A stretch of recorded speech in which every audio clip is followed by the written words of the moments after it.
Obrigada. Boa tarde a todos e a todas. Sejam muito bem-vindos a esse momento, a um evento que, particularmente, eu fico muito feliz em fazer parte, em que nós damos um espaço para discutir sobre as diversas perspectivas das linguagens que nos rodeiam. Os temas dessa mesa são bastante relevantes, interessantes, e eu espero que vocês aproveitem e cada participante terá um tempo de 20 minutos para se colocar. Faltam 5 minutinhos, vou avisar, para que a gente tenha uma organização. As perguntas serão feitas no término da fala e eu peço a gentileza que quem quiser anote no papel. Se precisar papel, a professora Dagmar está aqui na frente. É só chamá-la que ela tem papel, caneta, se quiserem anotar. E no término da fala dos participantes, nós leremos as questões e aí as respostas. Tá? Do mais, nós daremos início a essa mesa, cujo tema é olhares sobre o texto verbal e não verbal. E eu passo a fala para a professora Darcília, do Rio de Janeiro. Uma boa tarde também às professoras que estão aqui presentes, os professores da Universidade Federal e a professora Darcília, que é da Universidade Estadual do Rio de Janeiro. Assim como o Roberval, eu vou falar de perto, né? Até porque eu, desde o primeiro tempo, eu sou alfabetizadora, fundamentalmente alfabetizadora. Tenho muita honra, inclusive, disso. Muito obrigada aos presentes, né? Quero, em primeiro lugar, agradecer a acolhida da UMS ao nosso grupo de pesquisa, do qual faz parte o Nathaniel, de quem eu tive a honra de ser professora na graduação, né? Sou um pouquinho antiga, né? Então eu resolvi falar com vocês. A minha apresentação vai ser muito simples, tocando em questão séria, mas de uma maneira muito simples, que é a questão da seleção vocabular e da formação de imagens mentais a partir dessa seleção. Claro que quando se trata de olhares sobre o verbal e não verbal, nós vamos também articular a nossa fala entre o verbal e o não verbal, dando um destaque especial para os quadrinhos, as tirinhas, né? Então, a primeira coisa é lembrar que nós somos seres de linguagem e que a gente não usa apenas a palavra. A gente fala com o corpo inteiro, a gente fala com tudo, né? A gente fala na forma como a gente arruma a nossa casa, a gente fala com a roupa que a gente elege para vestir. Então, nós somos seres de linguagem e nós falamos o tempo todo. Fala aqui no sentido mais amplo de comunicação, né? Então, procurei.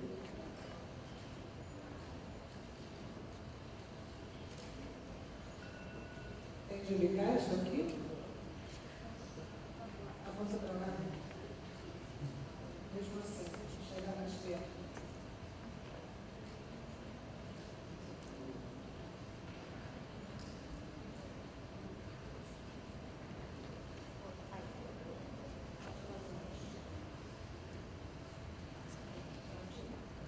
Então, eu digo ali que uma das formas de comunicação, talvez a mais eficiente, é a comunicação verbal, por meio de palavras, por conta de uma relativa objetividade, né? No entanto, o sucesso da comunicação digital tem favorecido a substituição do verbal pelo não verbal, uma vez que, desde as cavernas, o homem desenvolveu a comunicação pelo desenho, que hoje é aprimorado pelos recursos gráficos digitais e favorece uma comunicação mais rápida e, salvo alguns casos, mais eficiente. Então, nós temos aí a amostra do sem número de meios, de recursos que temos hoje para nos comunicar. Alguns antigos, como o jornal, um pouco antigo como a televisão, mas outros mais recentes da era do computador.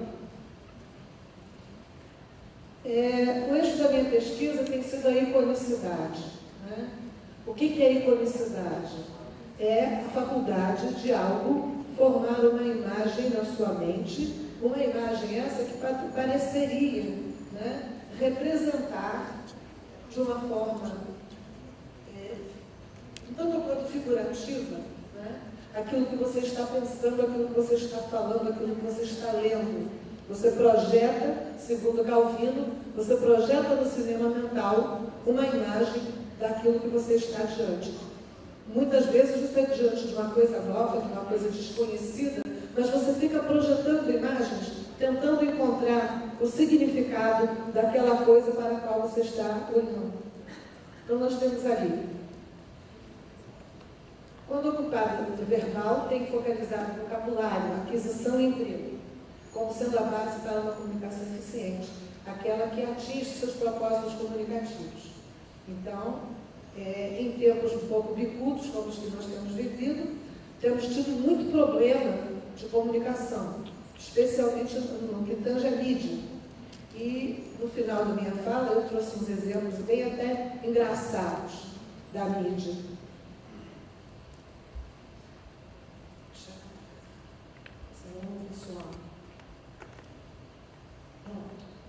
Uma tirinha com o Armandinho, que todo mundo deve conhecer, certo?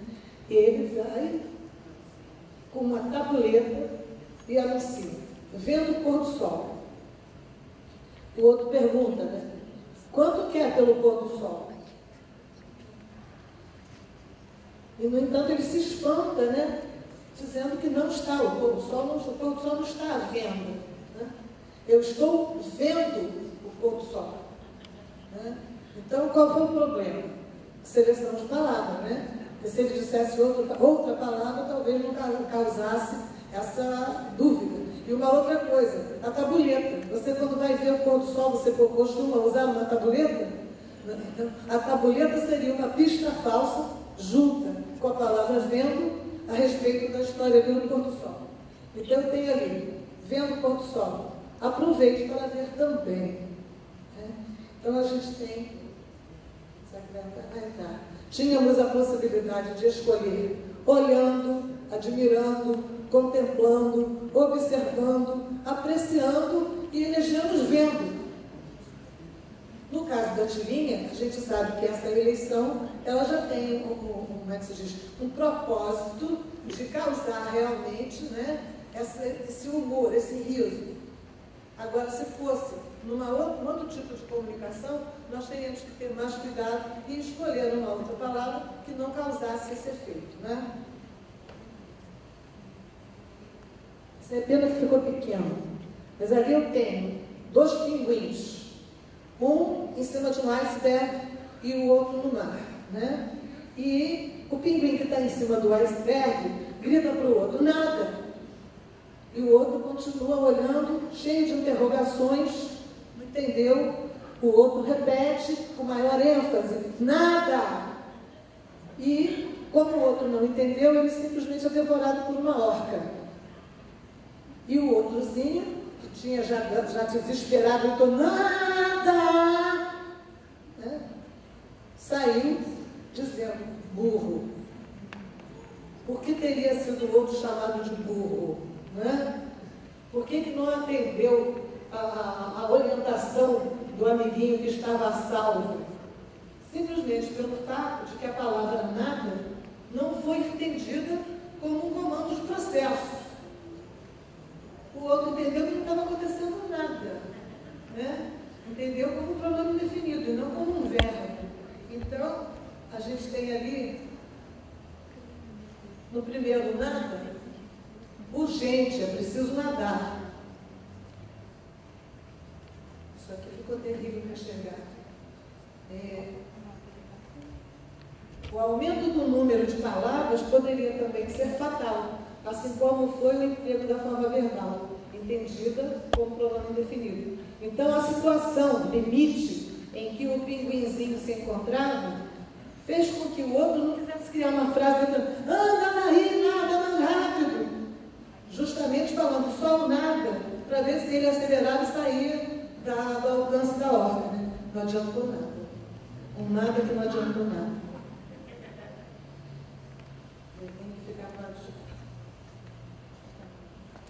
Então, o século XX nos traz outros recursos semióticos além da linguagem verbal. E a gente tem que saber articular essas linguagens para poder se dar bem na comunicação.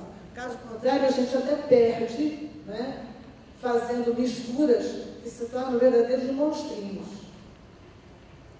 Então eu tenho ali o Armandinho de novo, com o adulto.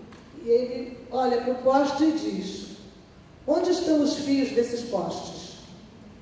E o adulto responde: eles foram enterrados, filho. Puxa! E morreram de quê? Então, dessa vez, o gatilho, né? O gatilho do riso é a palavra enterrados, que numa outra circunstância poderia ser usado. Esse negócio está jogando estrangeiro comigo. Tinha umas figurinhas novas entrando aqui, não estão entrando. Então vamos lá. Então a interação face a face. Embora tenhamos disponíveis diversos meios de comunicação, a interação face a face continua em vigor e merece atenção, uma vez que prescinde de recursos excepcionais. Bastam-nos as palavras. Assim sendo, é importante que se dê maior atenção às palavras para que entre outras, a comunicação direta se realize com eficiência. E aí você tem os exemplos que eu digo que são engraçadinhos, né? Exemplos reais, recortes de jornal, em que o produtor dos textos ali, o repórter responsável, faz cada coisa terrível. Né? No primeiro, carro capota com 4 pessoas e uma mulher, onde se conclui que mulher não é pessoa. Vocês concordam com isso? Que mulher não seja pessoa? Então, bastava dizer que o carro capota com 5 pessoas, né? Ou então com 4 homens e uma mulher, mas a gente nem sabe se de fato eram 4 homens. No outro nós temos: saco de lixo atira em motorista e foge. Então vocês veem aí um saco de lixo muito perigoso, né? Que põe as vidas da pessoa e a vida das pessoas em risco. Ou seja, a ordem das palavras também é um problema sério. Alguém atirou o saco de lixo, né? Acertou o motorista, causou um acidente, o motorista pode ter morrido e a pessoa que atirou o saco de lixo fugiu. Só que para dizer isso tudo, o cidadão resolveu ser sintético e falou aquela bobagem ali. O outro ser cada qual pior, né? 2 mortos andavam pelo elevado de 120 toneladas. 2 mortos andavam pelo elevado de 120 toneladas, que desabou sobre 2 carros onde estavam as outras 2 vítimas. Então tinha 2 vítimas em cima do elevado, quer dizer, possivelmente foram atropeladas pelo desabamento. Atropeladas não, mas foram, como é que se diz? Sofreram alguma coisa com o desabamento, morreram por cima do elevado, e 2 morreram com o desabamento propriamente dito. Alguém foi amassado embaixo do elevado. Né? Vocês observam que isso aí são exemplos reais, não são exemplos de tirinhas, porque nas tirinhas a gente sabe que tende a haver o gatilho do humor. Né? A tirinha realmente ela tem essa picardia de nos levar à reflexão, mas também nos levar ao riso. Né? Já uma notícia de jornal, a história é outra. Quando você quer dar uma notícia, você quer informar a população sobre algo que ocorreu. E aí, quanto mais preciso for o seu texto, mais útil será a sua informação. No entanto, esses 3 exemplos, eu não trouxe mais que esses, são 3 exemplos do que vive ocorrendo nos jornais no cotidiano. Uma falta de cuidado muito grande na seleção das palavras ou na organização da frase. Ainda que, com toda a razão, o Roberval tenha falado, estamos num momento em que temos que trabalhar com translinguagem, multimodalidade, multilinguagem, multi-isso, multi-aquilo. Porém, nós temos de convir que a linguagem escrita, para nós que estamos na academia, ela é prioridade. Eu que trabalho efetivamente na produção de textos acadêmicos, eu vejo muita dificuldade. Falta quanto? 6. Então, eu vejo muita dificuldade dos alunos na produção do texto acadêmico, inclusive quando vão ilustrar. O texto acadêmico, muitas vezes, ele tem necessidade de ser ilustrado com uma tabela, com um gráfico, com uma figura mesmo. A figura de uma pessoa, a figura de uma criança, a figura de um navio, a figura de um automóvel. E, no entanto, sem haver uma articulação perfeita entre o texto verbal e a indicação dessa figura, a figura se perde. Normalmente a figura entra para enriquecer o texto, mas quando mal colocada ou mal informada, mal anunciada, ela, ao invés de enriquecer o texto, ela parece ali um quisto. Ela parece ali uma coisa sem razão de ser. Fica perdida no meio do texto. Fora isso, a dificuldade de seleção vocabular me parece cada vez maior. Por quê? A comunicação, hoje em dia você escuta toda vez dizer, nunca se escreveu tanto. A internet trouxe de volta o hábito de escrever. Mas que escrita é essa? Nem eu escapo dela, que é uma escrita cifrada, uma escrita rápida, uma escrita que quer ganhar tempo. E essa escrita cifrada acaba fazendo com que o seu vocabulário também fique pequeno. E como esse mundo cada dia está maior, cada dia o mundo está mais amplo, com a história da globalização, as nossas fronteiras não são mais os limites entre as terras e o Oceano Atlântico, ou entre as terras do Oeste com os países do Oeste. Hoje em dia nós estamos nos comunicando com todas as terras para lá de além-mar. Acabaram, essas fronteiras se diluíram. Por conta disso, o nosso mundo cresce, o nosso vocabulário tem que crescer também. Por quê? Roberval falou, o sentido não está nas palavras, o sentido é construído no contexto. Muito bem, perfeito. Mas para eu pôr sentido em alguma coisa, eu tenho que ter um ponto de partida, um ponto de referência. Qual é o ponto de referência do vocabulário? É o dicionário. Hoje em dia, o aluno, por exemplo, não sabe fazer uma seleção de sinônimos.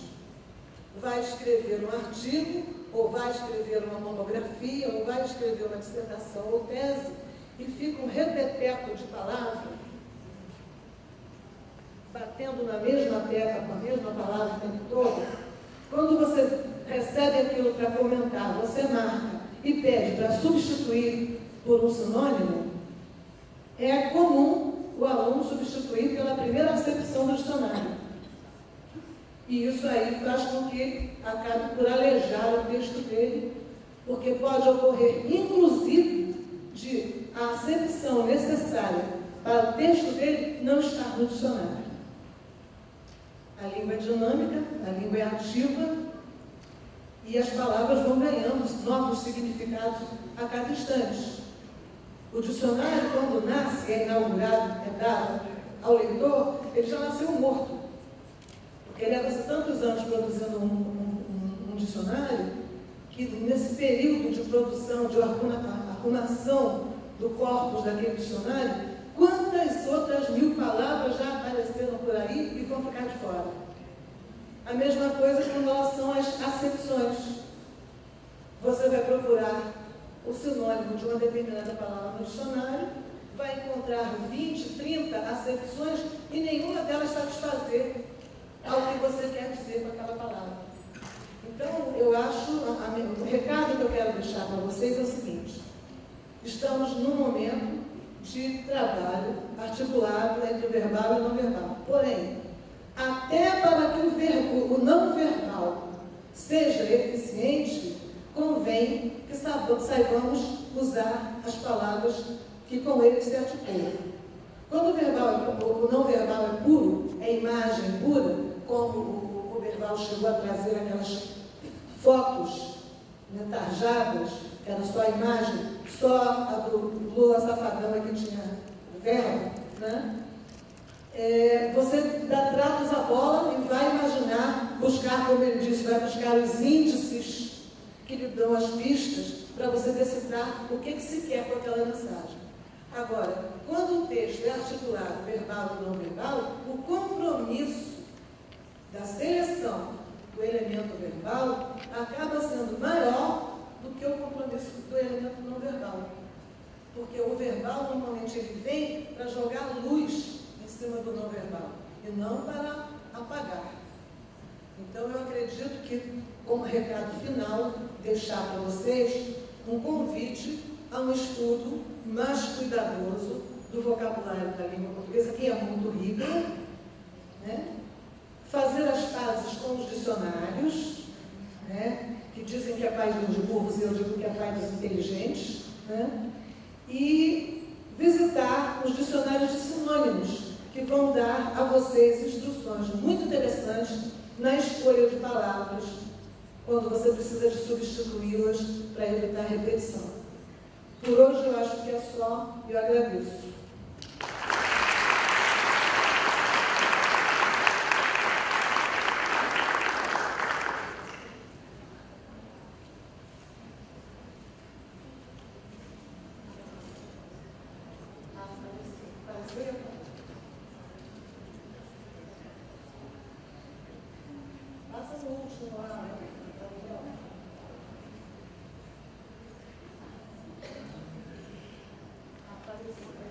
Meu contato, quem quiser falar comigo, às ordens.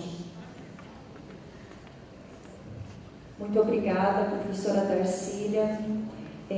Dando continuidade à nossa mesa, agora falando um pouquinho de semiótica e iconografia cristã, eu passo a palavra para a professora Sueli. Obrigada, Vanderlei. Em primeiro lugar, antes de eu começar a falar, eu queria agradecer imensamente ao convite do professor Nathaniel, ao professor Roberval, à professora também, Vanderlei. É uma honra poder estar aqui, né, que a gente firme mais parcerias também com a UEMS e a UFMS. E para hoje, a proposta de pesquisa é dar continuidade já a pesquisas, né, que eu venho desenvolvendo, que é acerca da perspectiva da iconografia. Quer falar acerca da iconografia cristã, né? E principalmente hoje trabalhar com a iconografia cristã católica. Quando o Perval vai verificando o arquivo, uma primeira afirmação para a gente já começar de fato a discursar é falar uma primeira noção de São João Boaventura, doutor da Igreja, quando ele afirma que o que nós vemos motiva mais nossos afetos do que aquilo que ouvimos. Então, falar da perspectiva da semiótica, que é a linha com a qual eu ensino hoje, falar dessa noção principal.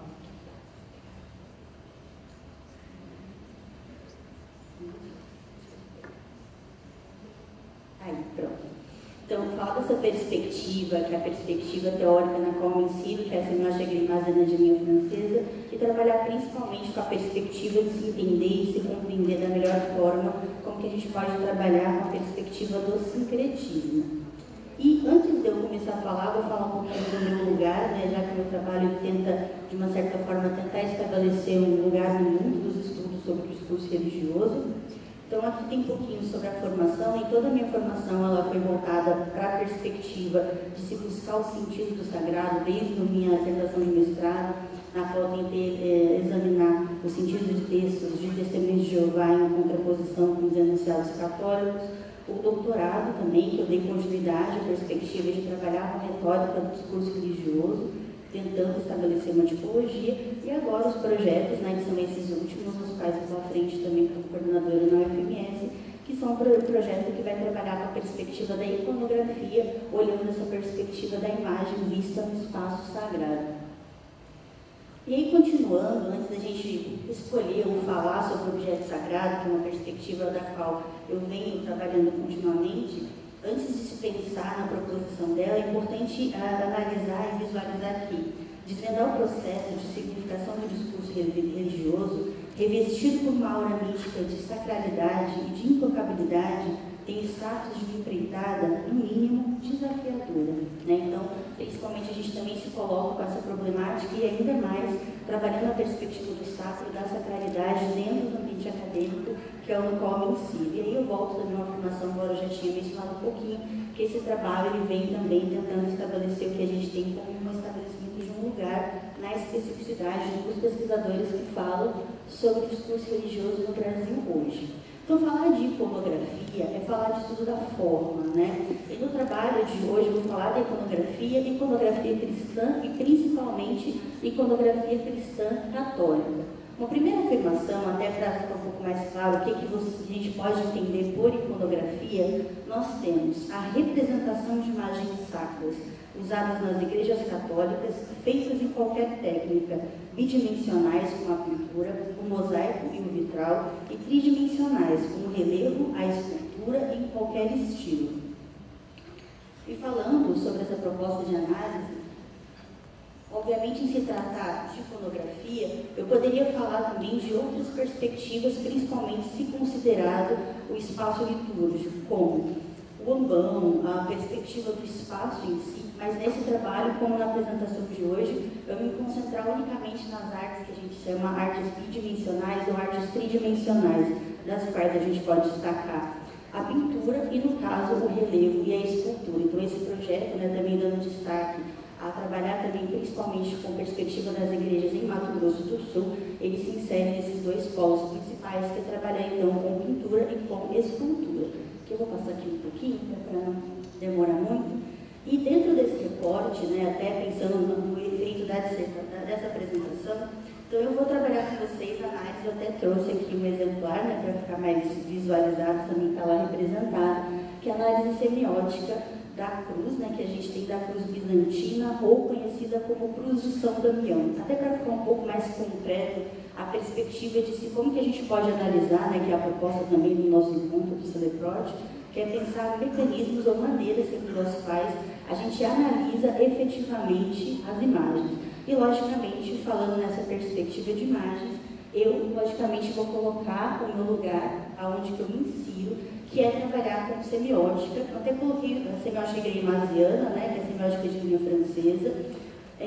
Embora a gente tenha muito a perspectiva de trabalhar com dois estudos diferentes, então a gente ou tem a semiótica greimasiana ou semiótica discursiva, são duas correntes da mesma proposta, né? Então hoje a semiótica ela tem uma série de desdobramentos, principalmente quando a gente fala de desdobramento intensivo, também considero esse desdobramento para fazer análise desses trabalhos, mas principalmente eu vou estar dentro de uma corrente da semiótica, que é a semiótica que analisa a perspectiva das imagens, que é a perspectiva da semiótica visual, né, que aqui eu coloquei também algumas considerações, tendo como fundamentação teórica a vertente francesa da semiótica, denominada semiótica discursiva ou greimasiana, e seus recentes desdobramentos extensivos, alicerçado pela semiótica visual e sincrética, né, principalmente, que é a semiótica que se dá a entender a partir das formulações do linguista dinamarquês Louis Jansler. Alicerçado a essa premissa, nossas análises terão a contribuição fundadora de Jean-Marie Floch, canônico entre semioticistas e pioneiro na abordagem teórica e refinamento criterioso da análise visual. Então, como eu vou estar alicerçada nessa apresentação, notadamente nas contribuições de Floch, então até está nos slides demonstrando os pontos principais, os quais eu vou concentrar minha análise, são os três formantes, né, centrais, são os formantes eidético, cromático e topológico, até para a gente entender a perspectiva de uma análise concreta dessa materialidade. E antes da gente pensar na análise em si da própria cruz bizantina, é importante que a gente retome a perspectiva de se falar da própria história da iconografia na Igreja Católica. Então, se por iconografia nós entendemos que eu havia mostrado de início a representação de imagens sacras, notadamente bidimensionais e tridimensionais, não é sempre que a Igreja Católica ela teve como positivo, como euforizada, né, usando os termos da semiótica, que se fossem as igrejas ornamentadas, embora a ornamentação ela compunha todo o princípio que a gente tem, principalmente tratando de questão de espaço sagrado, Eu até coloco aqui nos slides, vocês estão vendo até a demonstração de alguns documentos, né, alguns documentos conciliares, principalmente a gente tem referência hoje do Sacrosanto Concílio, por exemplo, ou do 10º século, que são dois documentos que regulamentam o que a gente tem hoje como a própria perspectiva de exposição do que a gente tem quando fala, ou normativas, né, também, quando a gente fala da própria proposição das imagens no espaço sagrado. Então, é importante que a gente tenha esse fundamento como base. E essa proposição, a gente tem essas três grandes fases, quando eu falo de iconografia. Então, a primeira coisa é pensar na ornamentação estética ou estésica. A igreja, ela é vista, então, quando eu falo de imagem, como resplendor da beleza divina. E o mais importante é que a gente compreenda que a arte, o artista sacro, é diferente de outros tipos de artes ou linguagens, ele não pode ser simplesmente envolto na perspectiva da subjetividade. Ele está sempre a serviço da igreja ou da crença cristã. E por isso a gente tem as três grandes fases, né, como eu estava falando sobre a própria história da iconografia ou da exposição das imagens. A primeira delas é a origem do culto às imagens, quando a gente tem a fase anterior, que era uma fase de crítica à perspectiva de exposição iconográfica.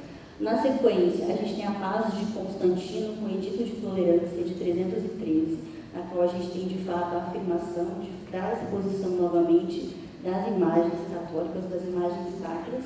No século IV, a gente tem a origem de fato da arte cristã, tal como eu estou propondo na apresentação, vista em dois pontos principais, que são ilustração catequética ou enquanto objeto de estudo. E essa imagem da qual eu estou efetivando, ela está mostrada em dois grandes pontos. O primeiro deles é visto como a gente tem do labárum imperial. Então, o que seria o labárum imperial? É que toda e qualquer representação imagética, entendida enquanto iconográfica, ela funciona como adoração no sentido de representação, o canal de graça em direção àquele ao qual se presta orações. E somente a partir do Concílio de Nicéia é que nós temos o estabelecimento de normativas ou de normamentações para que a gente tivesse, de fato, a exposição dessa perspectiva iconográfica. Então, depois de falar dessas normas disciplinares, as imagens, quando falamos de iconografia, elas são dispostas numa teologia básica. O que seria essa teologia básica? Falando ainda da perspectiva histórica, a gente tem três grandes dimensões quando falamos de imagens iconográficas. A primeira delas é o tema da imagem, tal como presente nas Sagradas Escrituras. O segundo é a teologia do mistério da encarnação, quando compreendemos as imagens sacras frutos a partir de representação do Cristo encarnado. E a terceira são os elementos dessa doutrina presentes, de fontes das quais me baseei também para essa apresentação, que são o Catecismo da Igreja Católica ou a Carta Apostólica do 10º século, que junto com a Sacrosanto Concílio, que é outra que eu já havia mencionado, elas estabelecem o que nós temos hoje como diretrizes para a exposição de imagens dentro do espaço sagrado. Então, considerando essas diretrizes, então aqui vou ler só um trechinho também para eu não me ater muito com relação à questão do tempo. Aqui eu coloquei o primeiro, que é uma referência da Carta Apostólica, que é a do 10º século, como eu estava dizendo, que ela estabelece as normas para a exposição das imagens, né? E a segunda, que é a do próprio Catecismo, que eu vou ler, que é a 1160, a imagem sacra, o ícone litúrgico, representa principalmente Cristo. A iconografia cristã transcreve pela imagem e pela mensagem evangélica a Sagrada Escritura. Que a Sagrada Escritura transmite pela palavra. Imagem e palavra iluminam-se mutuamente. E aí, feitas essas considerações, sobre até a perspectiva histórica, para a gente poder também entender como que essa imagem sagrada está relacionada tanto à própria história da Igreja Católica, quanto à própria disposição no espaço, a gente tem teóricos que estabelecem que nós temos de tipos de imagens. Então, falando de iconografia, nós temos os tipos principais, que são cruz, que é o primeiro tipo, o segundo, que são imagens de Cristo, terceiro, imagens de Nossa Senhora, terceiro, imagens de santos, e o último tipo, via sacra, né? Então, como eu tinha apresentado, falando do crucifixo de São Damião, está inserida dentro do primeiro tipo, que é o tipo cruz, os tipos de imagem. E dessas imagens que estão classificadas, nós temos também uma classificação desses tipos que eu havia mencionado em três categorias principais. Então, nós temos imagens de culto, imagens histórico-descritivas com função catequética, pastoral e imagens de devoção. Então, falando principalmente do nosso objeto, que é um objeto da cruz de São Damião, ela vai se inserir, logicamente, dentro da tipologia da imagem de culto, né, considerada o tipo mais importante quando a gente fala das imagens e se tratando das imagens da perspectiva iconográfica. Então, ainda falando sobre ela, a gente tem então os pontos principais, os 4 pontos principais que são: ela é o centro, né, falando do crucifixo, de todo o mistério cristão. É o elemento, pensando no elemento iconográfico, ele é o mais importante, obrigatório, se tratando de crucifixo. A imagem é epifânica, a gente tem essa imagem do Cristo glorioso, e também a gente tem até algumas afirmações, principalmente quando a gente menciona sobre a própria organização e exposição do espaço litúrgico, que seja sempre uma imagem bela, uma imagem de adornação. Então, por isso está um pouquinho pequenininho lá no final, mas a gente tem, como exemplo, cita a cruz de São Damião, como adequada para ornamentar a parede do presbitério. Se o crucifixo é o elemento mais importante, ele de fato deveria ser a peça de arte mais bela. E ainda continuando nessa perspectiva, a gente tem então a própria localização, a perspectiva de se situar, a perspectiva de onde que se insere o crucifixo de São Damião dentro da perspectiva da iconografia católica. Ele está como referência, a gente tem uma afirmação da própria história de São Francisco, que é muito conhecida até dentro dessa perspectiva, principalmente quando a gente fala de fontes franciscanas ou fontes clarianas, quando nós temos Francisco, vai e restaura a minha casa, que está, como tu vês, totalmente em ruínas. Então, relacionada, só para um pouquinho rápido, está relacionada à perspectiva da conversão de São Francisco, né, que é uma das relíquias que nós temos hoje, que são as relíquias mais veneradas no franciscanismo. Porque essa perspectiva do crucifixo, ela foi pintada no século XII, é um artista desconhecido. Pensando nas dimensões, nós temos uma pintura em pano sobre madeira, nogueira, o original. O crucifixo ele permaneceu no santuário de São Damião até 1257, quando nesse ano, transportado pelas irmãs pobres para a Basílica de Santa Clara, foi restaurado ainda em 1938 por uma artista italiana, Rosalia Ariano, e está exposto na Capela do Santíssimo, na Basílica, protegido por vidro desde 1958.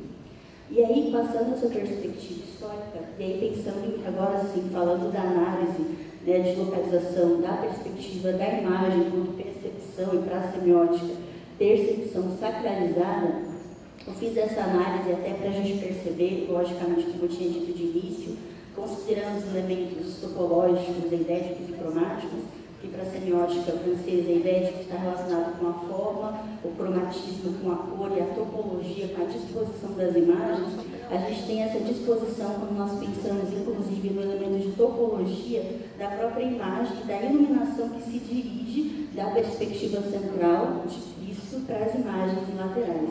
Inclusive, vocês conseguem observar que nessa própria perspectiva de imagem, a gente tem a dimensão principal do Cristo, que está proposto no centro da imagem, como maior do que as outras representações. Eu vou passar algumas delas, obviamente não dá para a gente fazer uma análise ampla do crucifixo como um todo, mas nós temos 33 imagens, e ícones também que a gente tem como Maria, Pedro, as próprias referências como o soldado que trespassou Jesus com uma lança. A gente tem no cantinho, nessa imagem não fica claro para vocês, mas em toda a volta que a gente tem do crucifixo, nós temos algumas conchas e embaixo, aos pés de Cristo, nós temos uma pedra, que na tradição católica a gente tem essa afirmação, né, quando Pedro reconstrói a minha igreja, como eu tinha dito, é a mesma afirmação que se tem quando Francisco se tem a conversão e a referência dessa imagem de São Damião. Então, como eu tinha colocado lá em cima, se a gente for pensar na divisão, primeiramente falando de topologia, a gente tem a segmentação do quadro, delimitada pela oposição entre os elementos visuais, reconhecendo a parte superior, inferior e lateral dessa apresentação. E aí, falando dessa perspectiva da centralidade, como eu já falei, a gente tem as dimensões de cada uma das partes que compõem a perspectiva da cruz. Então, em se falando na cruz em si, nós temos no centro, como vocês estão vendo, é a discursivização, né, em termos semióticos, do sacrifício de Cristo. A figura central do ícone é Cristo, não só por seu tamanho, mas também por ser o centro, a figura luminosa que domina a cena e transmite luz para as demais figuras. A gente tem até a própria referência, né? Eu sou a luz do mundo, aquele que me segue não andará nas trevas, mas terá a luz da vida. Os olhos de Jesus estão abertos. Ele olha para o mundo que o salvou. Ele vive e é eterno. A veste de Jesus é um simples pano sobre o quadril, um símbolo tanto do sumo sacerdote como da vítima. O tórax e o pescoço são muito fortes. Atrás dos braços esticados está o seu túmulo vazio. Inclusive, se a gente for passando as próprias composições da imagem, aqueles próximos slides eu fiz alguns recortes para que a gente possa visualizar um pouco mais amplamente. Nessa primeira, a gente consegue verificar logo no alto do crucifixo, esse recorte, nós temos o medalhão e o escrito embaixo, aonde a gente tem, que ele estava mostrando, né? A questão da ascensão, o próprio cromatismo, né? Como havia dito, que a perspectiva tanto da própria topologia da disposição como o cromatismo também vão ser muito essenciais. A gente tem a ascensão de Jesus, um círculo vermelho. Eu tinha dito que a gente tem 33 personagens, 33 figuras nessa imagem. Aqui é a segunda imagem de Cristo logo em cima do crucifixo. A estola vermelha enquanto símbolo de autoridade e dignidade. Logo abaixo a gente tem a própria inscrição, né, de Jesus Nazareno, as vestimentas douradas que vão representar a majestade e a vitória. Eu vou passando alguns trechos. Mais acima dessa mesma imagem, a gente tem a mão do Pai com os dedos estendidos em posição de bênção. Depois, nós temos a verdadeira mística, que aqui ficou um pouco cortado, que nesse canto, como eu tinha mostrado para vocês, a gente tem a perspectiva das conchas também ornamentando, e a própria pedra que se refere à fundação da igreja de Pedro, né, que acabou desconfigurando na imagem.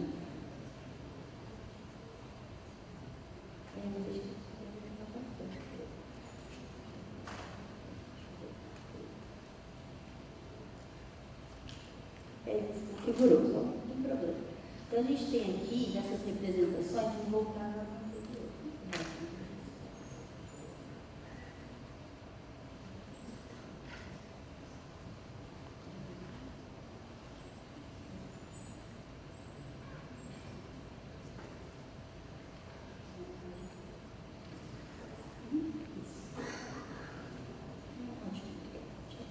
Então, como a gente está vendo aqui, ó, como eu tinha mostrado, lá naquela localização, aqui nós temos a primeira imagem de Cristo.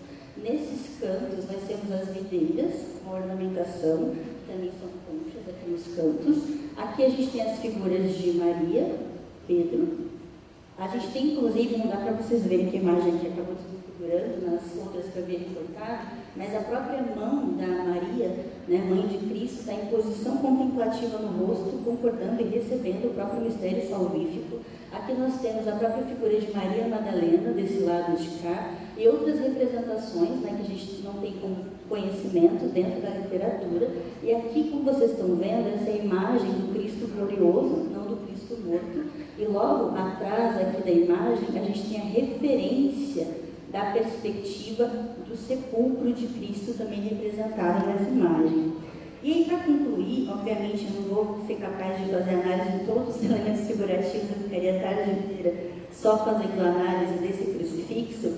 A gente tem, quando fala de análise, principalmente trabalhando com a perspectiva semiótica, a gente sempre fala de estilo. Nesse caso, se tratando do crucifixo principalmente, e pelos postulados que a gente tem também do Wolff, dos conceitos fundamentais da história da arte, a gente consegue trabalhar com a perspectiva do estilo imagético. E nesse caso, nós temos um estilo de imagens linear. Então, no plano da expressão, quando a gente fala sempre em semiótica, falando da questão tanto do visual do verbal, a gente sempre tem uma correlação dos elementos que eu havia mencionado, que são elementos do conteúdo, e que sempre estão associados com os elementos da expressão, que são representação. Então, no que concerne ao traço, observamos que o quadro considerado se desenvolve por meio da utilização do estilo linear. O sentido, beleza e percepção dos objetos nos são dados por meio de linhas, formas e contornos bem definidos.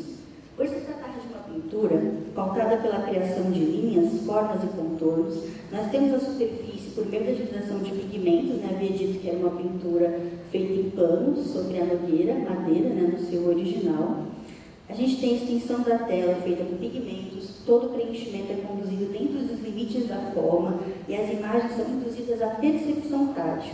Verificamos assim a presença de linhas claras e delimitadoras, inclusive a gente consegue identificar quais são os elementos figurativos que estão compostos em cada uma das partes que compõem esse ícone, né? Então a gente tem a manifestação desse formato, a disposição, as relações lineares, a própria superposição lado a lado de cada um dos elementos plásticos e sequências lineares. A disposição da imagem que regula a colocação do sacramento eucarístico principal, como eu tinha demonstrado, a gente tem a própria dimensão maior quando se trata do elemento figurativo principal, que é o elemento de Cristo, que é demonstrado pelas categorias intercalado e intercalante, como eu havia demonstrado pelos recortes que a gente tem em se tratando da perspectiva da disposição imagética. Então, feitas essas considerações, né, logicamente isso é uma primeira proposta também de se fazer e se tratar a perspectiva da iconografia cristã, então, logicamente, esse trabalho se abre para a possibilidade para que a gente possa dar continuidade e ampliar os estudos que vão sendo feitos no Brasil, seja em discurso religioso, seja na perspectiva iconográfica cristã. Muito obrigada.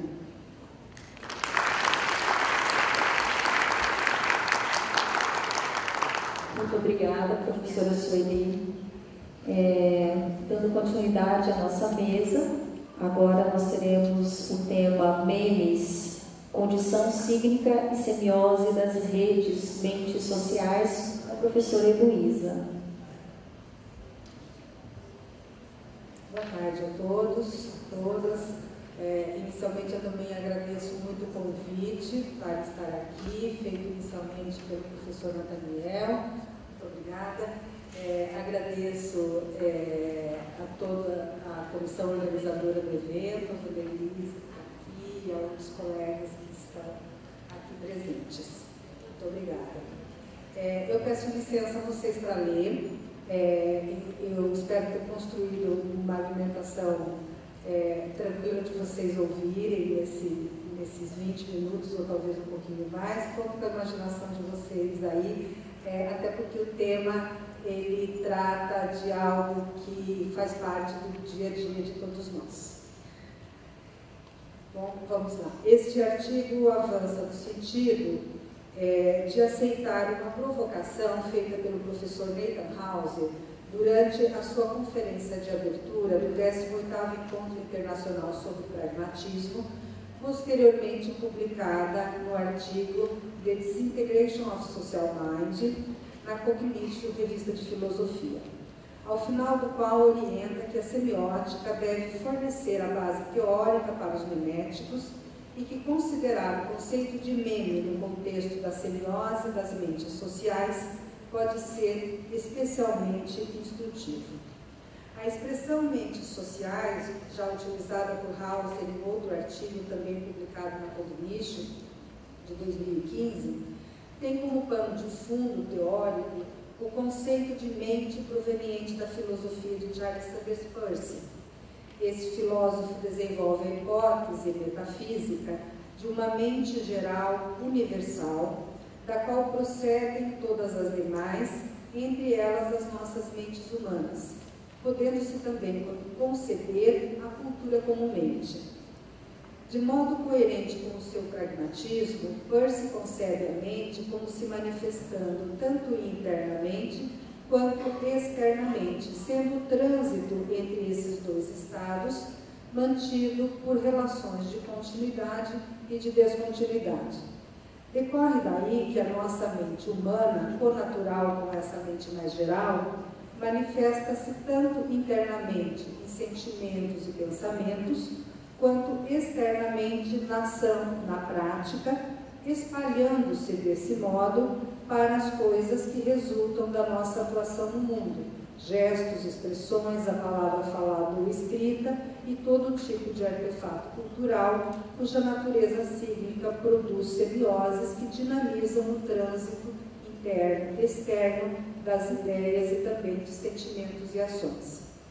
O próprio Peirce não se deteve em alguns desenvolvimentos hoje decorrentes do seu conceito de mente, os quais vêm sendo avaliados pelos seus estudiosos a partir de exposições deixadas nos seus escritos, entre os quais ele propôs que comunidades de indivíduos que se agrupam, seja por acidente de nascimento ou por associação intencional, podem ser considerados como pessoas maiores, atribuindo a elas personalidades coletivas.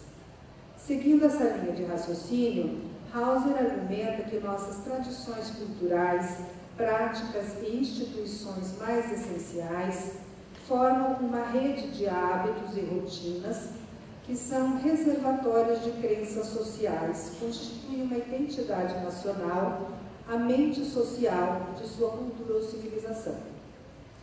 Ele defende que essa mente social é a mente externa compartilhada por aqueles indivíduos cujas vidas ela condiciona e cujos pensamentos ela molda, agindo como um programa operacional para uma semiose distribuída. Para compreender a dinâmica de distribuição operada por esse sistema regulatório, propomos considerar, juntamente com o conceito de mente e o pragmatismo, as influências da perspectiva evolucionista da filosofia prussiana. Isso porque tanto a ação do signo triádico ou semiose no processo de gerar um signo interpretante, que é um signo mais desenvolvido, caracteriza uma evolução no sentido lógico do termo, significando uma transformação, incluindo o aumento da generalização e da variedade, quanto às diferentes tríades de interpretantes propostas por Peirce para analisar os níveis de desenvolvimento dos signos, desde os mais vagos até os mais definidos, reforçam essa ideia evolucionista. Nossas reflexões neste artigo partem desse pressuposto geral da semiótica e da filosofia prussianas, os quais faz dialogar com referências ao conceito de meme e a aspectos da história desse conceito, incluindo os memes de internet e sua origem no evolucionismo biológico. A circulação de ideias e conceitos entre semiótica prussiana e hermenêutica tem como pano de fundo o evolucionismo biológico desde que as ideias do biólogo britânico Charles Darwin tiveram influência tanto sobre o evolucionismo filosófico prussiano quanto sobre o conceito de memes. Embora popularizado no âmbito da internet e até considerado um fenômeno típico de internet, meme é um conceito anterior e mais geral, proposto por outro biólogo evolutivo britânico, Richard Dawkins, no seu livro O Gênio Egoísta, em 1976, antes do primeiro provedor de serviços comerciais online ter iniciado suas operações em 1979. Ao estender seus conhecimentos acerca do evolucionismo biológico para o cultural, Dawkins, que é também um etólogo, alia isso ao seu interesse em comportamento, razão pela qual o estudo dos memes é de grande interesse para o estudo do comportamento de populações em geral. Dawkins usou memes como análogo a genes que na evolução genética geram cópias de si mesmos. E ele propõe entender memes como genes atuando na cultura, ideias se espalhando de um cérebro para outro por meio de melodias, estilo de roupa, palavras e imagens dos nossos livros e, na internet de hoje, nas redes sociais. São unidades culturais de informação que podem se espalhar mais ou menos como vírus. Gordon analisa que memes são tanto ideias culturais quanto símbolos ou práticas que podem ser transmitidas de uma mente para outra através da escrita, fala, gestos, rituais ou outros fenômenos imitáveis. O termo símbolo, embora se deva reconhecer que é objeto de muitos significados, nem sempre coerentes entre si, permite aqui uma relação com o conceito prussiano de símbolo. Símbolos, no sentido prussiano do termo, são signos que se relacionam com seus objetos por meio de uma regra ou hábito, a exemplo das convenções culturais.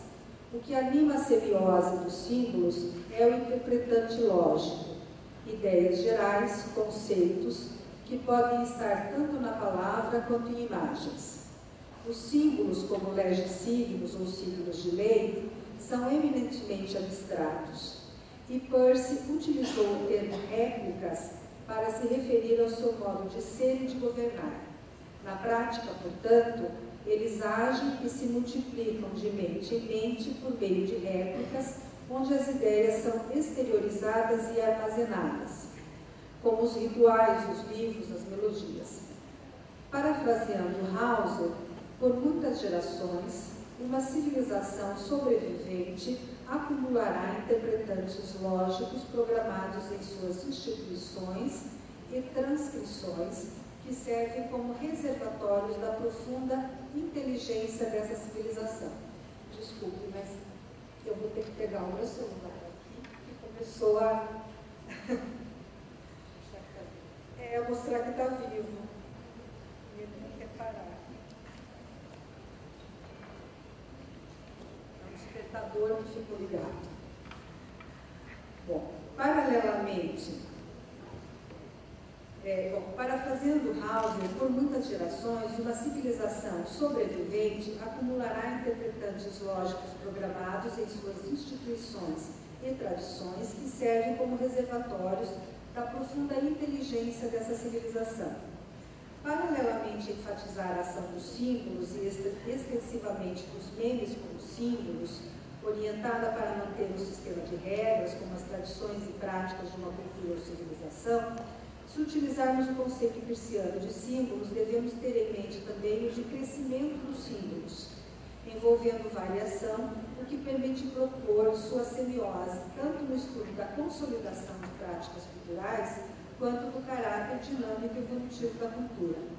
Ao abordar o processo de crescimento dos símbolos, Peirce reconhece o papel da coexistência entre signos simbólicos e entre símbolos e outros tipos símbólicos, como os icônicos e os indiciais.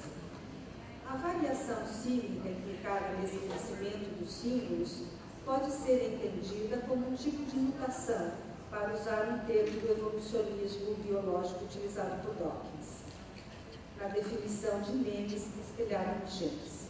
Nessa perspectiva biológica sobre a evolução cultural, a mutação não é um processo uniforme no sentido de atingir toda uma geração,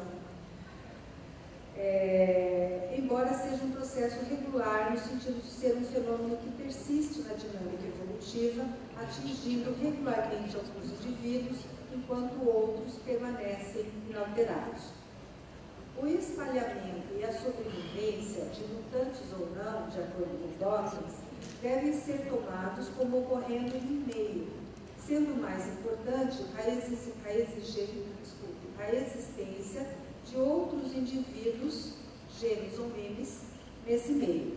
Ele exemplifica afirmando que a razão pela qual algumas religiões acreditam que há vida após a morte é porque essa ideia se espalha e se torna popular, tal como uma melodia da qual as pessoas gostam e a qual elegem, entre tantas outras.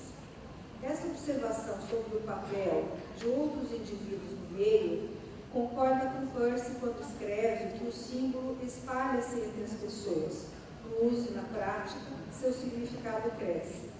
Daniel Dennett afirma nesse sentido que memes como vírus são simbioticamente dependentes da maquinaria reprodutiva de seus hospedeiros, que eles exploram para seus próprios fins. No site Museu de Memes, um projeto da Universidade Federal Fluminense, publica que o meme sozinho não faz verão. Como piadas internas, é preciso que compartilhemos seu significado, seu contexto, para que o meme se efetive.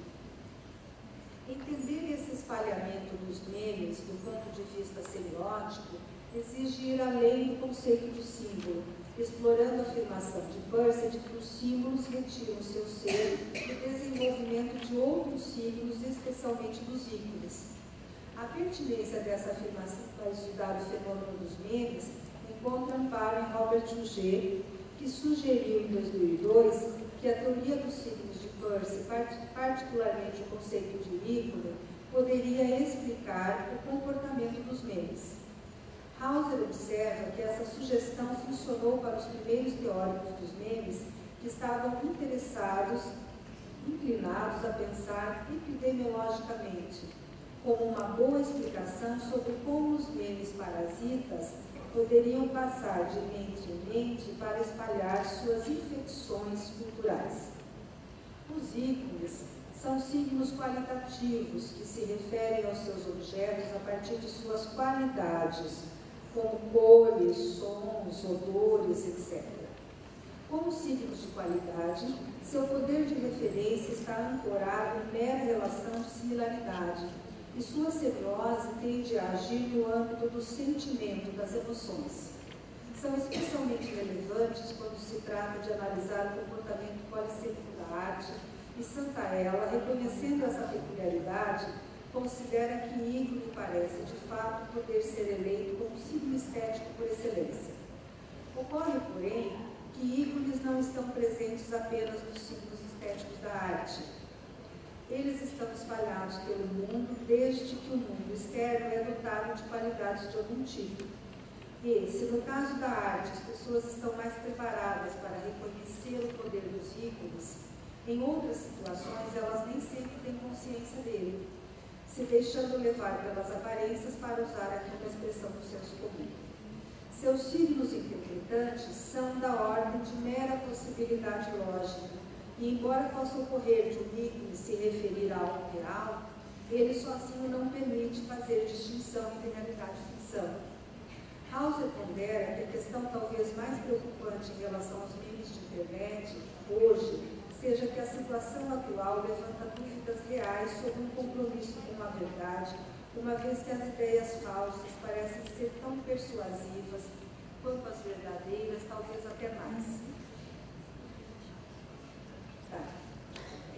Cita Steve Colbert, que propôs a palavra veracidade para a crença ou afirmação de que uma determinada afirmação é verdadeira com base na intuição ou percepção, sem levar em conta evidências, lógica, exame intelectual ou fatos. Isso aponta para uma característica semiótica dos memes que está atrelada ao seu funcionamento como signo icônico, ao seu baixo ou quase nenhum poder para referenciar fatos, tal como signos indiciais estão aptos a fazer. Os índices, nessa lógica, são os únicos signos que apontam para as singularidades das coisas que existem ou para a própria existência das coisas. Se adotarmos a proposição geral da semiótica persiana de que ícones, índices e símbolos não são conceitos que devemos usar para classificar coisas, mas para falar de funcionamentos semióticos, e considerarmos que as coisas que existem estão potencialmente aptas a funcionar segundo qualquer um desses funcionamentos semióticos, temos que memes provavelmente também estão de algum modo aptos a agir como signos indiciais, além de agir como signos simbólicos e icônicos. Contudo, embora os três funcionamentos sejam possíveis, certas características dos signos associadas à interação entre ícones, índices e símbolos podem tornar um ou mais funcionamentos menos proeminente do que os demais no processo da semiose. Isso pode ajudar a entender o baixo poder indicial dos memes para se referirem-se à realidade. Pensemos naqueles memes que se utilizam de imagens e que têm sido presença frequente nos memes de internet. Imagens são signos que podem agir como ícones, índices e símbolos. Seu funcionamento simbólico acabou de ser exemplificado aqui pela iconografia cristã, né? O seu poder icônico, todavia, frequentemente acompanhou o simbólico e decorre das relações de semelhança com o objeto de referência. Mas uma imagem fotográfica, por exemplo, é de um modo mais proeminente um signo indicial, sem deixar de ser icônico ou simbólico, e em alguns casos, como nas fotografias de registro dos nossos documentos de identidade, tirando seu alto poder de semelhança icônico justamente do seu caráter indicial, ou seja, do fato de envolver em seu processo de produção uma conexão dinâmica entre signo e objeto fotografado por meio da luz. Como signo icônico indicial, faz coincidirem os significados de verdade na aparência e verdade factual. Essa coincidência, contudo, não pode ser generalizada para todas as imagens fotográficas e tem sido colocada em xeque em muitas situações que envolvem desde a montagem fotográfica na arte para além dela até a fotoreportagem que utiliza a fotografia digital, esta última devido às inúmeras possibilidades de manipulação digital. O debate sobre a relação entre aparência e verdade nas imagens desenvolve-se em extensão e profundidade para muito além das questões levantadas neste artigo. Aqui propomos reconhecer apenas que pese a pertinência dessas discussões e também o conhecimento de muitas pessoas sobre as possibilidades de montagem na manipulação fotográfica, fenômenos como o espalhamento dos memes de internet hoje, em grande parte com o uso de imagens facilmente identificáveis como alteradas, leva a supor que essas discussões e conhecimentos têm ainda pouco efeito sobre o significado de verdade das imagens, sobre as pessoas em geral, que a fotografia contribuiu para reforçar, mas que se deve muito ao poder estético e sedutor que as imagens têm desde muito antes da invenção da fotografia. Essa falha indicial dos memes, entre aspas, aí, manifesta em imagens manipuladas ou em mensagens verbais que não apontam fatos da realidade, embora haja como se eles existissem, tende a anular esse funcionamento semiótico.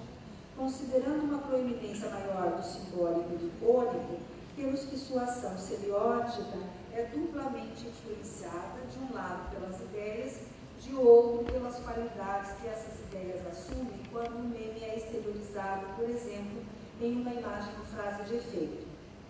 Se tomamos o ponto de vista defendido por Hauser, porém, quando afirma que a semiose operatória ocorre principalmente no nível de sentimentos, emoções e ações responsivas, somos levados a reconhecer que há mais proeminência do ícone na semiose, o que significa que os interpretantes lógicos, ideias, embora estejam presentes, são carregados pelos interpretantes emocionais, aparência das ideias, sendo as ações responsivas orientadas pelo ícone.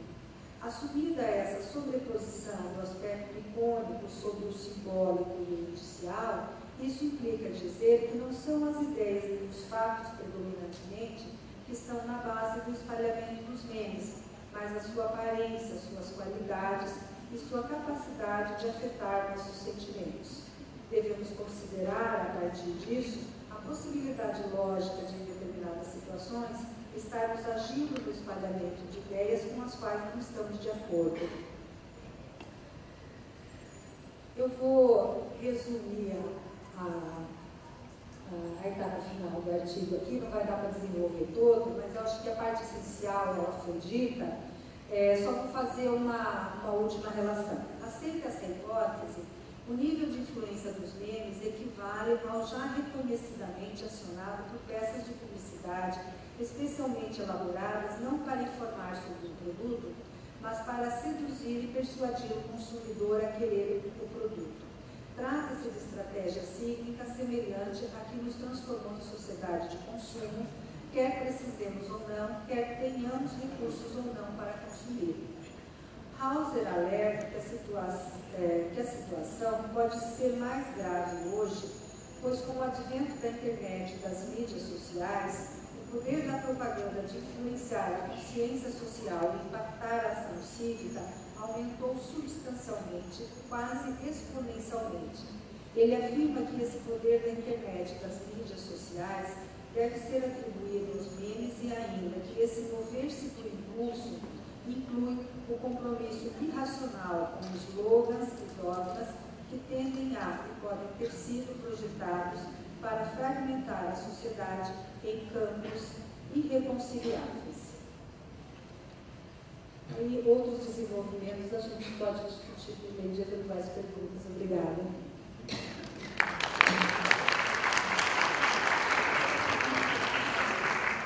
Obrigada, professora Luísa. E para encerrarmos, vamos para a última fala dessa mesa com a professora Maria Luceli, que vai falar sobre monumentos em busca de sentidos. Obrigada. Eu inicio agradecendo pelo convite ao professor Nataliel. Agradeço também aos colegas que estão aqui, as colegas, A professora Heloísa, a professora Garcia, a quem eu tive o prazer de conhecer há uns tempos atrás, no Simbelme, a Vanderlis e a professora Heloísa. Boa tarde a todos presentes e agradeço também por estarem aqui compartilhando deste momento tão especial para a 4ª jornada do Célebre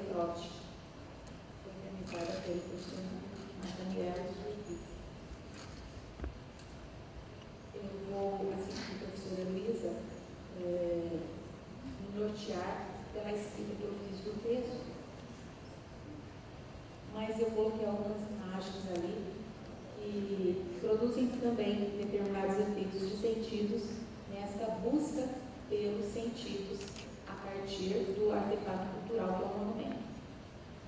Considerando que o título desta mesa, Olhares sobre o texto verbal e o não verbal, apontam para a pluralidade, para o sincretismo, eu escolhi como mote para minha conversa nesta mesa o texto de minha autoria, intitulado Como anda a turistificação no Brasil, publicado em maio de 2015, no jornal Correio do Estado, de Mato Grosso do Sul. Assim, eu inicio a minha exposição por meio de um texto verbal, este texto, Como anda a turistificação no Brasil, e a finalizo com o texto não verbal, o monumento. A escolha do artigo publicado no jornal justifica-se em virtude das relações intrínsecas entre turismo e monumentos. Vejamos. O Brasil, mesmo com uma enormidade de belezas naturais, aparece como o 59º destino turístico mais atrativo do mundo, em pesquisa inédita divulgada pelo Fórum Econômico Mundial. Diante disso, cabem reflexões oportunas sobre como anda a turistificação no Brasil. Para corroborar, citamos o artigo Turistificando o Brasil, publicado na revista Veja em 19 de janeiro de 2000, que faz parte de uma coletânea de artigos jornalísticos da obra Ponto de Vista, de Stephen Kennedy, da editora Senac São Paulo 2000, em que o autor, consultor de empresas e conferencista brasileiro, aborda questões relacionadas ao modo como o setor turístico no Brasil se apresenta e evidencia a falta de preparo em face da realidade pela qual esse setor é tratado por aqui. Apesar de cada cidade ter sua história e seus atrativos turísticos, muitas vezes essa singularidade é desprezada, por não terem algo como um Corcovado, uma Torre Eiffel ou uma linda cachoeira como o Véu da Noiva. Apresenta a política americana como base a fim de tecer comentários. Então, o Stephen Kennedy, ele apresenta a política americana a fim de tecer comentários sobre como nos esquecemos de criar museus, de colocar placas de sinalização em espanhol e inglês, de criar panfletos turísticos de qualidade internacional, inclusive de divulgar pelas redes sociais os atrativos turísticos que temos. É preciso perceber que turistificar uma cidade não é complicado, mas para isso provavelmente seja necessário o engajamento de pessoas especializadas, livres das pressões políticas da cidade e que tenham como foco os desejos de um turista. Assim, concentrar-se no turismo receptivo surge como uma estratégia, pois toda nação bem-sucedida do mundo volta-se para essa modalidade de turismo. Há fortes evidências de existir uma concentração no turismo exclusivo, quando o nosso dinheiro é levado para a Disney, deixando muitos empresários insatisfeitos diante deste quadro. Claro fica que muitas cidades brasileiras ainda não se turistificaram. Isso porque não atrai o turista fora da temporada e não é atrativo para o grande empreendedor. Essas cidades, muitas vezes, sequer possuem um site para mostrar ao promitente visitante ou empreendedor seus potenciais. Após mais de uma década do surgimento do neologismo turistificando, criado por Kennedy, ainda acreditamos ser necessário lançar luzes sobre essa problemática, principalmente em nível local.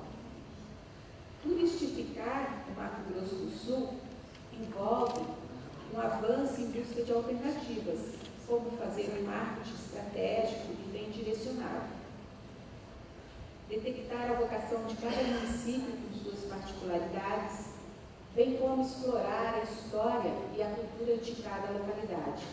Isso somente para exemplificar. E como caminhar se faz caminhando, há muitos passos a serem dados.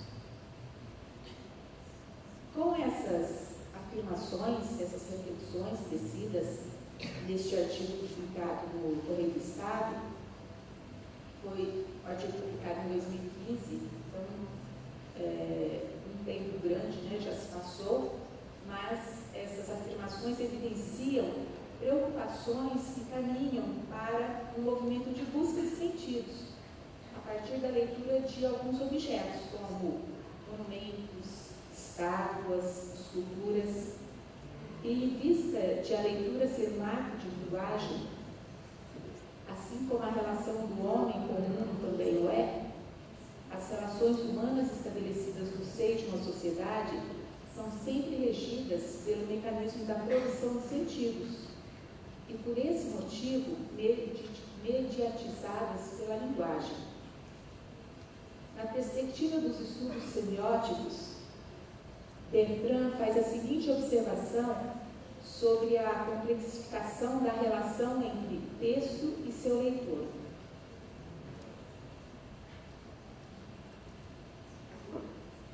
O leitor, ao ler, atualiza o texto e seu sentido, de acordo ou não com suas expectativas e previsões, advindas de sua competência linguística e cultural. Mas o texto também procura e cria seu leitor. Ele o inventa o mais próximo possível da linguagem, na sua substância e nas suas formas, suscitando a dúvida, a inquietude e a surpresa, por meio da diversidade de modos de crença que a leitura propõe. Eis que se reencontram, invertidas, a experiência sensível da língua e a experiência cultural do mundo. Nesse sentido, a partir das palavras de Bertrand, me ocorreu a seguinte questão: como realizar a leitura de um monumento, sem deixar de lado a experiência sensível da língua e a experiência cultural do mundo? Destaco que, de acordo com a semiótica francesa, perspectiva teórica na qual me baso, monumento é entendido enquanto texto. Sua significação se realiza em processos narrativos e discursivos. Nessa direção, o monumento é um sistema semiótico plástico. Seu plano de expressão é formado por categorias plásticas, responsáveis pela disposição relativa de cores e formas. Face a esse entendimento, Landowski afirma: depois de ter se ocupado das relações internas de tantos pares célebres, ao enxergar agora o casamento anunciado da sensibilidade com o inteligível, qual vai ser a atitude da semiótica e quais seus objetivos? Irá esforçar-se para manter cada um dos protagonistas bem separado um do outro, em nome da clareza e da conservação das categorias conceituais herdadas da tradição, ou deliberadamente se empenhará em favorecer sua união esperada e há de se supor feliz?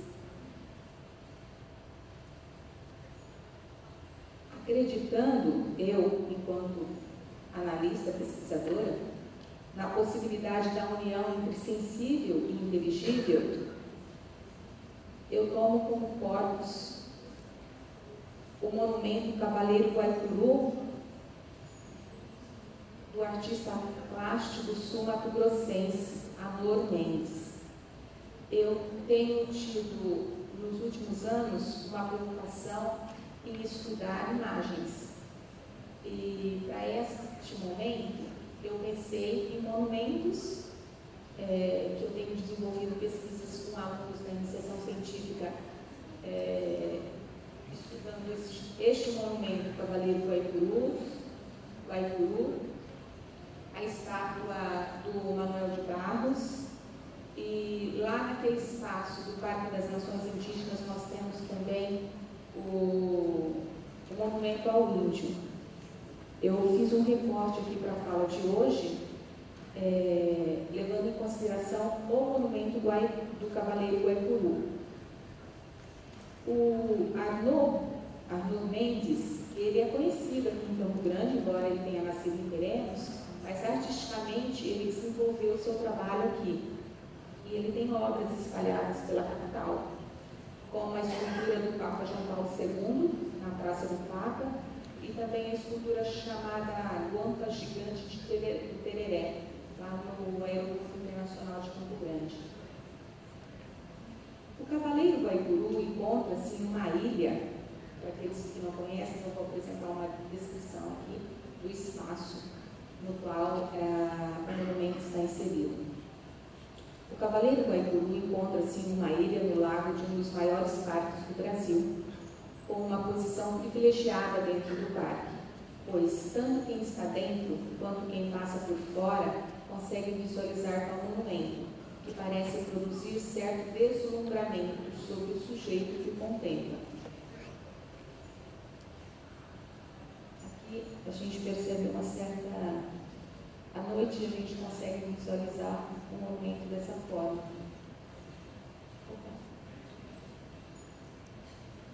Muito bom.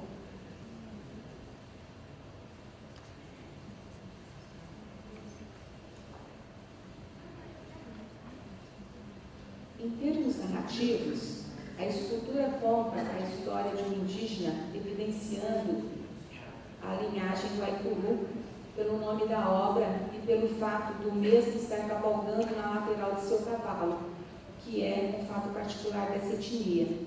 Esse posicionamento de domínio sobre o animal tornou-se símbolo da participação dos indígenas na Guerra do Paraguai. A figura da lança em uma das mãos do cavaleiro denota a temática da guerra, a categoria semântica morte. E vale lembrar também que nas páginas de livros de história, a narrativa que se apresenta é a forma vitoriosa dada à participação desses indígenas que resultaram na garantia de suas terras e no fortalecimento de uma boa relação com o Império, o que apontava, portanto, aqui a categoria opositiva vida. Dessa forma, subjazem ainda as categorias semânticas guerra versus paz. Esses cavaleiros, essa etnia, habitavam no Pantanal brasileiro e no Chaco Paraguaio também, muito antes, habitavam no Chaco Paraguaio também, muito antes da ocupação dos europeus. Eles sempre foram temidos pela comunidade indígena, pelos colonizadores e por todos que ousavam dominá-los. Era um povo valente e vale mencionar a significativa atuação histórica da civilização guaicurus, não só na região centro-oeste brasileira, como em toda a América do Sul. Essa etnia foi símbolo de resistência aos portugueses. Passando por esse contexto histórico e procurando agora abordar, de um ponto de vista semiótico, o plano de expressão deste monumento, nós vamos recorrer aos estudos realizados por Jean-Marie Floch, pioneiro nos trabalhos em semiótica plástica, não em análise de monumentos, pois seu método foi abordar a fotografia, a pintura, a história em quadrinhos e a arquitetura. Contudo, os seus estudos apontam e podem ser considerados nessa semiótica também. O plano da expressão pode ser subdividido em 4 perspectivas, as chamadas categorias da expressão ou categorias plásticas.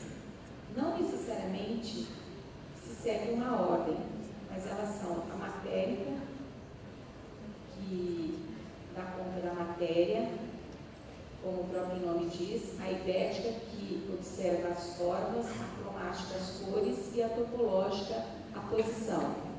Partindo do ponto de vista material, da categoria matérica, a escultura é lisa e foi montada por meio de uma estrutura de ferro. revestida com mistura de resina e pó de mármore.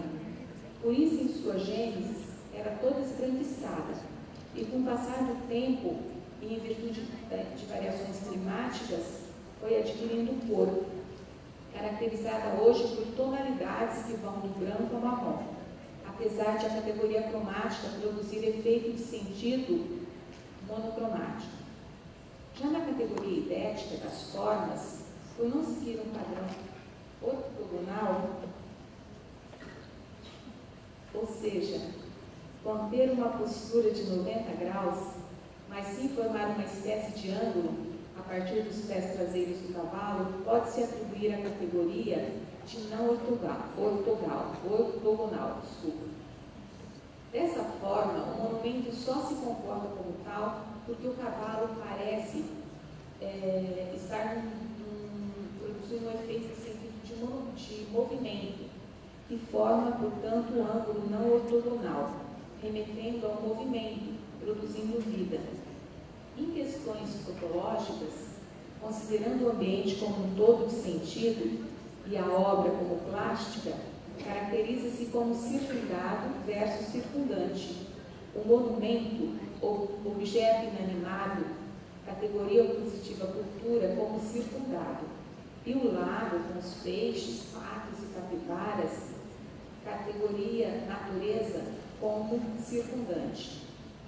Segundo Oliveira, 2004, o trabalho do semioticista é tanto de um desvendador das semioses que se entrecruzam na estruturação textual, quanto de um articulador de áreas de conhecimento, com as quais os seus objetos de estudo o levam a se defrontar, em decorrência da especificidade de cada obra.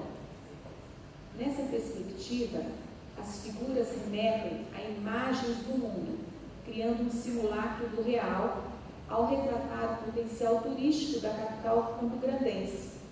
E surge, então, a proposição de se evidenciar aspectos que permeiam a significação de sujeitos, visitantes e visitados. Dessa forma, vimos que a leitura da forma plástica e dos sistemas semissimbólicos é o meio mais adequado de dar conta do olfato estético, o que evidentemente vai muito além de monumentos. Foi, pois, possível depreender a importância do monumento Cavaleiro do Guaipuru como atrativo turístico no espaço Parque das Nações Indígenas, considerado o maior parque urbano do mundo, com aproximadamente 119 hectares. Ademais, os efeitos de sentidos revelados apontam o significativo papel turístico e social que subjaz à estrutura, que carrega traços históricos e da identidade sul-mato-grossense. E para produzir um efeito de fim na minha fala, eu tempero que nenhum trabalho de análise esgota o objeto estudado, que fica sempre aberto a outros dizeres sobre esse mesmo objeto. Dizeres esses que foram silenciados aqui, que não deixa de ser, afinal, uma tomada de posição de um analista socio-historicamente localizado. Este é o outro monumento, que é o monumento índio, que se encontra lá no Parque das Nações. Aqui a estátua do Manuel de Barros, que se encontra na Afonso Pena, esquina com Arco Barbosa. Dias desses passei por lá, estava indo a caminho da universidade e estava meio sol, e ele estava sozinho lá, nem do lado dele. Aí eu fiquei imaginando, né? Muitas vezes nós temos essa vida corrida e não temos oportunidade de estar, de contemplar o monumento, estar com o monumento. Porque eu me lembrava do...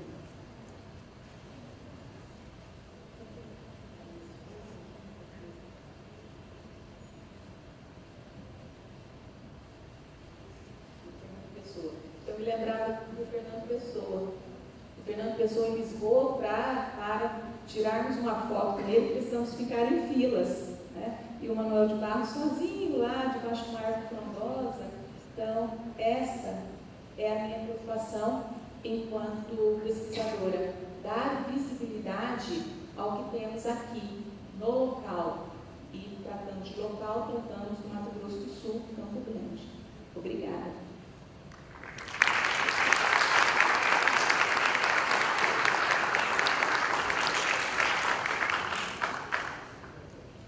Obrigada, professora.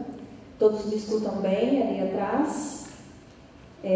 Bom, para encaminharmos já para as perguntas, né?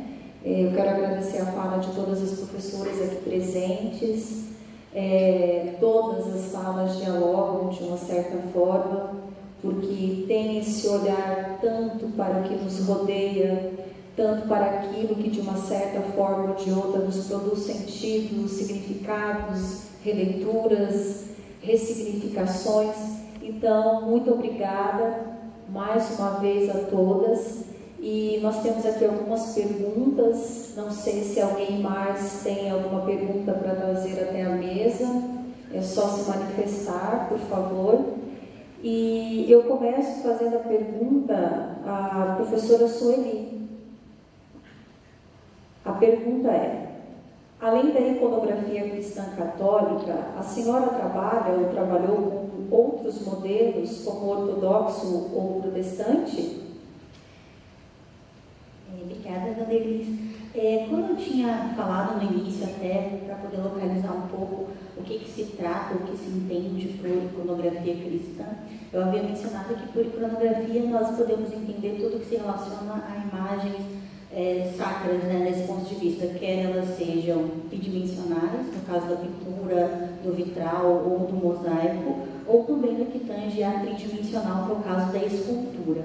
Então, assim como isso, que obviamente não vai recobrir o espaço litúrgico em si, né, pensando no espaço presbitério, análise do ato, é a disposição das imagens. E para essa análise, esse mesmo recorte eu também estabeleci para essa pesquisa. Então, a pesquisa, esse projeto, ele se restringe unicamente à perspectiva iconográfica cristã católica, né, dar destaque, assim como o trabalho da professora Maria Celi, a perspectiva de Mato Grosso do Sul, né? Então o nosso detalhe principal é recortar, fazer um levantamento da iconografia, né, de conhecimento aqui do Mato Grosso do Sul. E, logicamente, esse recorte, também pensando em questão das dimensões, né, a gente precisa também estabelecer um recorte para alicerçar esse estudo. Esse recorte ele também está relacionado porque a perspectiva da Igreja Oriental, por exemplo, tem normativas que se diferem completamente da normativa que nós temos da perspectiva da iconografia para o Ocidente. Então, até por isso, o recorte ele teve que ser bem estabelecido para trabalhar unicamente com a perspectiva da iconografia cristã católica. Se a gente lembrar, eu tinha falado de alguns documentos, seja o Catecismo da Igreja Católica, que tinha citado na minha fala duas encíclicas, né, ou duas exortações. Uma delas, Sacrosanto Concílio, e a do 10º século. Então, as duas também têm normas muito específicas. Então, até para trocar e fazer uma análise mais abrangente, eu preciso fazer em projetos separados, porque não há um diálogo direto, mesmo se tratando de iconografia como questão de forma, né? Então, há uma normativa muito específica para isso, e por isso que, nesse momento, o recorte vai estar só relacionado com a perspectiva católica mesmo. Obrigada, também. Obrigada, professora. Agora, a professora Darcília. Durante muito tempo, os quadrinhos foram vistos como arte menor. A senhora mostrou tiras com aplicação ao ensino de língua portuguesa. É possível avançar na relação tipografia, imagem e ensino? Acho uma pergunta muito interessante, porque, de fato, tem uma memória sobre um erro nosso, que é o erro de, durante muito tempo, desconsiderar os quadrinhos e as tirinhas no trabalho de língua portuguesa, por exemplo, que vai muito além de língua portuguesa, mas no trabalho específico de língua portuguesa, durante muito tempo isso aí se considerou realmente uma coisa menor. No entanto, hoje, com o avanço dos estudos da perspectiva semiótica, entendemos que tudo significa, é claro que o trabalho com a tipografia, que mais foi tipografia, imagem e ensino, essas três coisas se entrelaçam. Inclusive, eu já orientei uma dissertação de mestrado que fez um estudo da letra maiúscula na publicidade. Foi um trabalho muito interessante. Nós temos que aprender a lidar, por exemplo, pela norma gramatical, quando é que você aplica a letra maiúscula, quando é que você aplica a letra minúscula. Quando você sai da norma gramatical e vai para o espaço da criação comunicacional, você já começa a usar maiúsculo e minúsculo como sendo um outro código, debaixo de outro código, muitas vezes até invertendo esse uso em benefício de chamar a atenção do interlocutor. Então, é claro, por exemplo, eu falei trabalho com texto técnico, com texto acadêmico. Também nesse espaço, a tipografia tem um valor muito específico na distribuição de títulos, subtítulos e etapas do trabalho. Você tem que usar adequadamente o negrito, o itálico, as aspas e outros tantos recursos tipográficos que são realmente relevantes. Quando você destaca texto e citação, o texto, a fonte do texto tem um olho, a fonte da citação já tem um outro olho. Então, você tem muito material para trabalhar no eixo da tipografia quando você está mencionando questões relativas à imagem, ou seja, aquilo que é captável pelo olho, né, e o ensino. Ensino em geral, ensino de língua em especial. Obrigada, professora. Agora uma pergunta direcionada à professora Heloísa. É relativamente comum pensar os memes na perspectiva de Dawkins. Poderia pensar sobre o olhar de Aristóteles? Bom, por princípio, eu penso assim, os estudos no campo da mimética são muito recentes ainda e há muito que se estudar. Então, assim, não só Aristóteles, mas muitas outras perspectivas tendem a ser incluídas aí. Eu li muitos artigos antes de começar a escrever sobre esse assunto, que é novo para mim, e de fato Dawkins é citado, se não em 100%, em quase 100% deles. É uma questão de reconhecimento da origem do termo. No meu artigo, eu tenho interesse, talvez mais do que outros artigos, pela perspectiva evolucionista, porque eu trabalho com filósofo evolucionista. Então, a origem das ideias, tanto de Dawkins quanto de Peirce, estão, em parte, pelo menos, né, no evolucionismo biológico. E recorrer a isso me ajuda a pensar e a compreender os conceitos, né? Mas a minha tendência nesse artigo foi no sentido de fugir um pouco da abordagem do tema dos memes só como memes de internet, até porque e mostrar que primeiro que o conceito nasce antes da existência dessa internet que nós utilizamos. Segundo, que nós temos ferramentas para pensar, ferramentas teóricas para pensar, que são mais genéricas, como, por exemplo, os conceitos semióticos. No meu caso, eu usei a semiótica persiana, os conceitos de Nico, de Sicino, que são conceitos muito gerais e até muito comuns dentro da semiótica persiana, mas que ajudam a elaborar algumas ideias sobre esse assunto, né? Mas eu penso que, no caso dos memes, assim como no caso de outras coisas com as quais nós nos deparamos desde o desenvolvimento das tecnologias digitais de informação e comunicação, a tendência é nós buscarmos uma conexão cada vez maior com ideias não tão novas assim. Então, quando se começou a falar em virtual, por exemplo, a princípio as pessoas ligavam o virtual muito com as tecnologias digitais de informação e comunicação, como se o virtual tivesse nascido ali, né? E aí os teóricos tiveram que começar a desenvolver ideias para mostrar que Aristóteles, por exemplo, né, poderia ser utilizado para explicar esse virtual e as diferenças entre virtual e atual. Então, eu penso que no caso dos memes, assim, eu vou muito nessa perspectiva. Eu não pude me aprofundar muito mais do que isso que está colocado aqui, mas eu gostaria de ir até Aristóteles e até outros filósofos. Obrigada, professora. Agora a pergunta direcionada à professora Mariana Celi. De que maneira a senhora acredita que seria possível enaltecer a nossa identidade cultural sul-mato-grossense, em especial no que tange aos monumentos?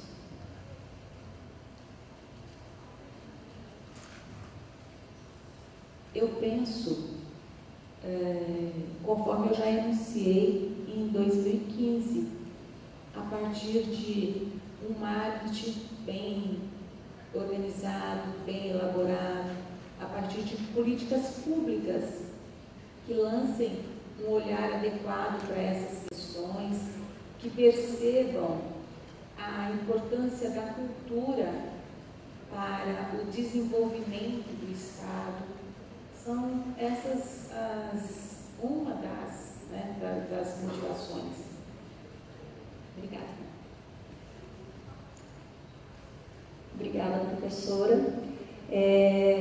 Mas eu peço licença, um minutinho a todos, antes de encerrarmos essa mesa, que eu recebi uma singela cartinha, né, e pediram para que eu lesse para a professora Mariana Celi. Então, prepare o coração, professora. Professora, vindo para este evento hoje à tarde, dizia que tive excelentes professores e fui bem formado na universidade pública. Quero agradecer-lhe por fazer parte da minha formação profissional. Fui teu aluno na graduação, lá no Mato Grosso, e hoje estou aqui na plateia com meus alunos do ensino médio. Gratidão, Eduardo. Quem é Eduardo? Professor Eduardo. Obrigada. Seja muito bem-vindo, professor. Que linda homenagem.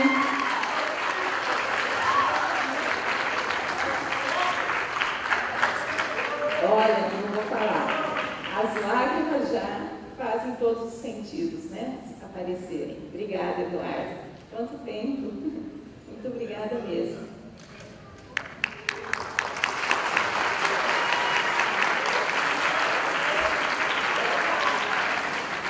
Professora.